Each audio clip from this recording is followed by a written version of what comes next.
A few who received my invitation were somewhat puzzled with the relationship between the photograph and the word enlightenment. They asked me if there is any reason for that particular posture or the expression of that girl. Let me now respond to them, and of course for the benefit of the others as well. Let me quote from the book Emptiness Dancing, written by Adishanti. I quote, "My speaking is meant to shake you awake, not to tell you how to dream better," unquote. So this book, in a way, questions your perceptions gathered through knowledge, which is mind-interpreted version of what has been experienced from the five senses. It will at the end say that there is no path to freedom. The path itself is the freedom. This is the best I could do to share my research by way of pointers, or what you may call clues.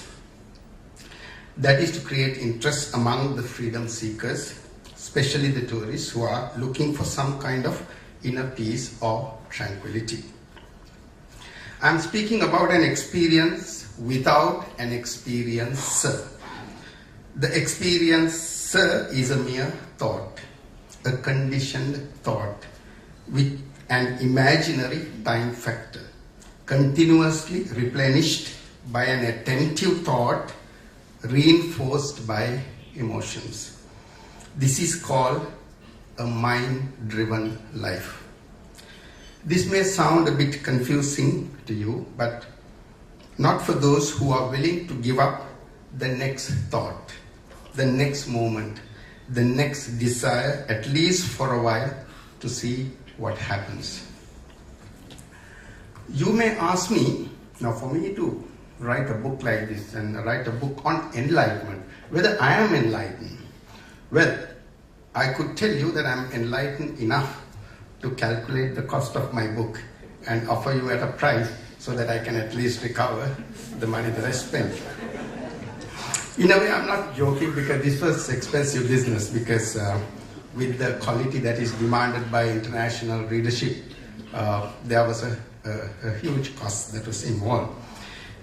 But I have to ask you, how much value would you attach to a book which, for instance, sets you free from suffering and make you different and better, not necessarily towards material gains? One day, perhaps in a couple of decades, someone will say this book should be made available in schools as a part of their curriculum. I may not live that long, but this book will.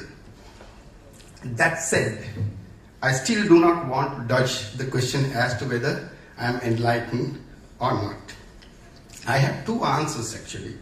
First, the question is irrelevant if you go back to what I said about a life without an experiencer. So who gets enlightened then?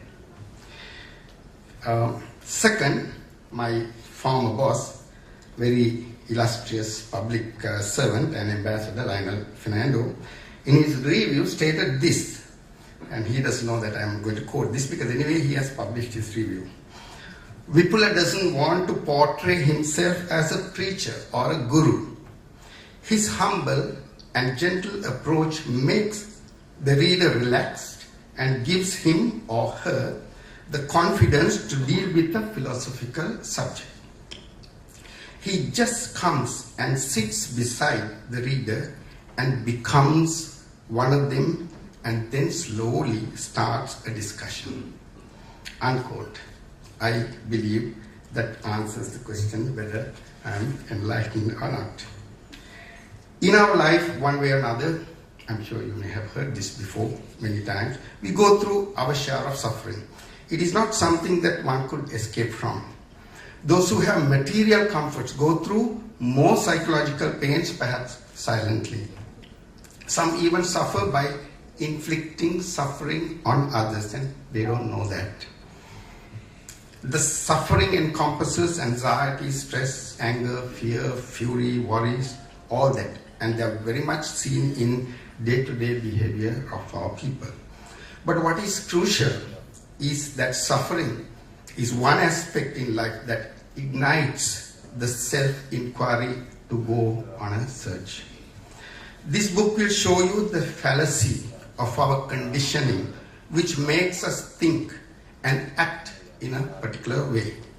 It speaks about awareness that aligns itself to universal consciousness, or some call it stillness or silence, which can also be termed heaven, moksha, kingdom of God, or even nirvana.